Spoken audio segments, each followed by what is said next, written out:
दोस्तों, आपका स्वागत है मीडियल क्लासेस के यूट्यूब चैनल पर एंड विकास कुमार यादव के फेसबुक पेज पे। आज हम नंबर सिस्टम क्लास 10th के फर्स्ट चैप्टर के नंबर सिस्टम के बारे में बताने जा रहे हैं, अर्थात नंबर वास्तविक संख्या के संख्याओं के बारे में बताने जा रहे हैं। सबसे पहले आइए देखते हैं नंबर उसके बारे में, संख्याओं का ज्ञान करें। सबसे पहले हमें सीखना होगा प्राकृत संख्या। प्राकृत संख्या जिसे नेचुरल नंबर कहा जाता है, प्राकृत संख्या इसे नेचुरल नंबर कहा जाता है। तो नेचुरल नंबर किसे कहते हैं, प्राकृत संख्या किसे कहते हैं? गिनती की संख्या को प्राकृत संख्या, इसका पहला डेफिनेशन समझ लीजिए। जैसे नॉर्मली गिनती की संख्या को प्राकृत संख्या कहते हैं। किसे?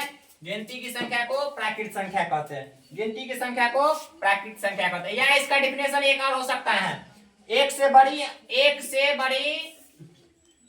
बड़ी अनंत तक की संख्याओं को प्राकृत संख्या कहते हैं। दूसरा डेफिनेशन इसका ये हो सकता है कि एक से बड़ी अनंत तक की संख्या को प्राकृत संख्या कहते हैं। जैसे हो गया एग्जाम्पल में 1 2 3, कहां तक जाएगा ये? अनंत तक। कहां तक? अनंत तक। इसमें सबसे छोटी प्राकृत संख्या पूछे तो 1, सबसे छोटी प्राकृत संख्या 1। Smallest natural number is the 1, smallest greatest to infinite होगा। अगला हम बताते हैं पूर्ण संख्या। क्या चीज?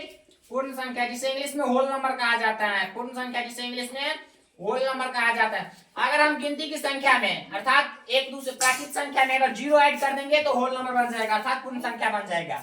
अगर हम गिनती की संख्या में, जैसे गिनती की संख्या ये हो गया एक दूसरे, इसमें अगर 0 ऐड कर देंगे तो क्या हो गया? होल नंबर अर्थात पूर्ण संख्या बन गया। सबसे छोटी पूर्ण संख्या बोले तो 0, सबसे छोटी पूर्ण संख्या बोले तो 0, सबसे छोटी पूर्ण संख्या 0, सबसे छोटी पूर्ण संख्या 0। तीसरा नंबर आता है पूर्णांक।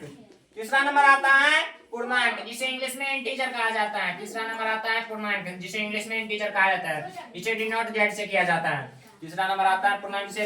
अगर हम पूर्ण संख्या में ऋणात्मक माइनस वाले प्राकृत संख्या को ऐड कर दे, अगर हम पूर्ण संख्या में ऋणात्मक प्राकृत संख्या को ऐड कर दे तो हमें पूर्णांक प्राप्त होता है। अगर हम पूर्ण संख्या में ऋणात्मक प्राकृत संख्या को ऐड कर दे तो हमें पूर्णांक प्राप्त होता है। देखिए उधर हो गया धनात्मक पूर्णांक अर्थात पॉजिटिव इंटीजर, धनात्मक पूर्णांक अर्थात पॉजिटिव इंटीजर। इधर हो गया ऋणात्मक पूर्णांक अर्थात नेगेटिव इंटीजर, अर्थात नेगेटिव इंटीजर। अगला आता है चौथा नंबर, अगला आता है चौथा नंबर सम संख्या। अगला आता है चौथा नंबर सम संख्या, जिसे इंग्लिश में इवन नंबर कहा जाता है। अगला आता है चौथा नंबर सम संख्या, जिसे इंग्लिश में इवन नंबर कहा जाता है। जो संख्या 2 से पूर्णतः डिवाइड हो जाए, पूर्णतः विभाजित हो जाए, उसे हम सम संख्या कहते हैं। जो संख्या 2 से पूर्णतः अर्थात पूरा विभाजित हो जाए उसे हम सम संख्या कहते हैं। जैसे में 2 4 6 8 डॉट इस तरह है। अगर पूछे सबसे छोटी सम संख्या तो 2, सबसे छोटी सम संख्या 2। Smallest even number is the 2, smallest even number is the 2। अगला आता है विषम संख्या, जिसे ऑड नंबर कहा जाता है। अगला आता है विषम संख्या, जिसे ऑड नंबर कहा जाता है। ऑड नंबर मतलब जो संख्या 2 से पूर्णतः विभाजित न हो। विषम संख्या मतलब जो 2 से पूर्णतः पूरा भाग न लगे। जिस संख्या में 2 से पूरा, जैसे में एग्जांपल हो गया 1 3 5 7 डॉट इस तरह। सबसे छोटी अगर विषम संख्या पूछे तो 1, सबसे छोटी विषम संख्या 1, सबसे छोटी विषम संख्या 1। अगला आता है अभाज्य संख्या, जिसका दूसरा नाम रूट संख्या भी आता है। नेक्स्ट आता है अभाज्य संख्या, जिसका दूसरा नाम रूट संख्या आता है, जिसे इंग्लिश में प्राइम नंबर कहा जाता है, जिसे इंग्लिश में प्राइम नंबर कहा जाता है। अभाज्य संख्या देखिए सबसे इंपॉर्टेंट होता है अभाज्य संख्या। अभाज्य संख्या वह एक से बड़ी वह संख्या, एक से बड़ी वह संख्या, एक से बड़ी, यहाँ पर गौर कीजिएगा, एक से बड़ी वह संख्या, एक से बड़ी वह संख्या जिसका 2 गुणनखंड हो, अर्थात इसका भाग देने वाला 2 हो, सिर्फ 2 चीज से। एक से बड़ी वह संख्या जिसका 2 गुणनखंड हो, जिसका 2 गुणनखंड हो, जिसका 2 फैक्टर हो। जैसे हो गया 2 का क्या चीज? एग्जांपल में हो गया 2। जैसे इसका फैक्टर कौन कौन हो गया? एगो 1 एगो 2, फिर 3 1 3, इसी तरह। एक से बड़ी वह संख्या जिसका 2 गुणनखंड हो, एक से बड़ी होना चाहिए। अभाज्य संख्या के लिए एक से बड़ी होना चाहिए जिसका 2 गुणनखंड हो। एक से बड़ी होना चाहिए जिसका 2 गुणनखंड हो।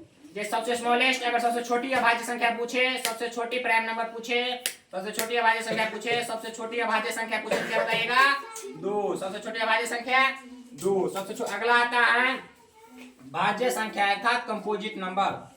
भाज्य संख्या जिसे संयुक्त संख्या भी कहते हैं, इसे यौगिक संख्या भी कहते हैं। अलग अलग परीक्षा में अलग अलग नाम से पूछ दिया जाए तो घबराने की बात कोई नहीं। अगर भाज्य पूछे तो वही हुआ, संयुक्त पूछे तो वही हुआ, कंपोजिट नंबर पूछे तो वही हुआ, यौगिक संख्या पूछे तो वही हुआ कंपोजिट नंबर। इसमें हो गया एक से बड़ी वह संख्या, एक से बड़ी वह संख्या, एक से बड़ी वह संख्या। अब भाज्य संख्या में देखिए, भाज्य अर्थात कंपोजिट नंबर, भाज्य संख्या में एक से बड़ी वह संख्या है जिसका कम से कम 3 फैक्टर हो, कम से कम 3 गुणनखंड हो। एक से बड़ी होना चाहिए और कम से कम 3 को गुणनखंड होना चाहिए। 3 से कम गुणनखंड होगा तो नहीं चलेगा। जैसे में 4 हो गए, इसका गुणनखंड 1 2 4। सबसे छोटी अगर भाज्य संख्या पूछे तो, सबसे छोटी भाज्य संख्या पूछे तो क्या हो जाएगा? 4। सबसे छोटी भाज्य संख्या पूछे तो क्या हो जाएगा? 4। सबसे छोटी भाज्य संख्या पूछे तो क्या हो जाएगा? 4। सबसे छोटी भाज्य संख्या 4 हो जाएगा।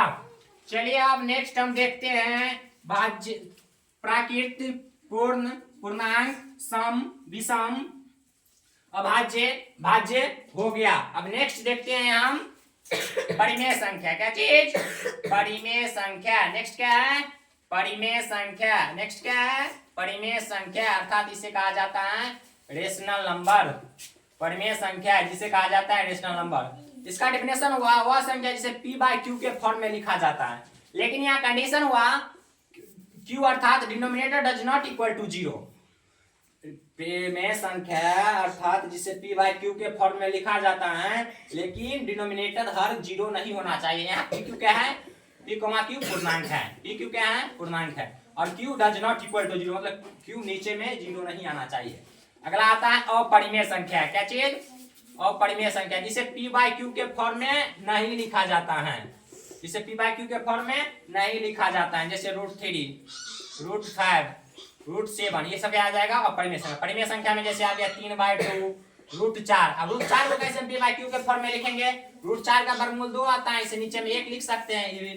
अगला 0 पूछे तो क्या होगा? परिमेय होगा कि अपरिमेय होगा? 0 हमेशा परिमेय होगा, नीचे में इसका 1 हम लिख सकते हैं। परिमेय हो गया, अपरिमेय हो गया। कुछ इंपोर्टेंट नंबर सिस्टम में हम बताने जा रहे हैं सहअभाज्य संख्या। अगला क्या आता है? सहअभाज्य संख्या। क्या आता है अगला? सहअभाज्य संख्या जिसे को-प्राइम नंबर कहते हैं, जिसे अगला को-प्राइम नंबर कहते हैं। अगला क्या होता है?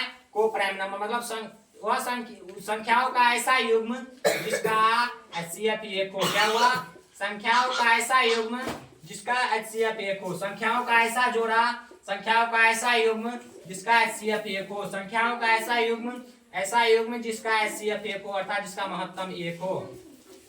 जैसे 3 5 हुआ, 3 5 का HCF निकालेंगे तो 1 होगा। 3 5 का HCF सहअभाज्य संख्या उसे कहते हैं, सहअभाज्य संख्या उसे कहते हैं संख्याओं का ऐसा युग्म को, ऐसा जोड़ा को जिसका HCF अर्थात महत्तम समापवर्तक 1 होता है।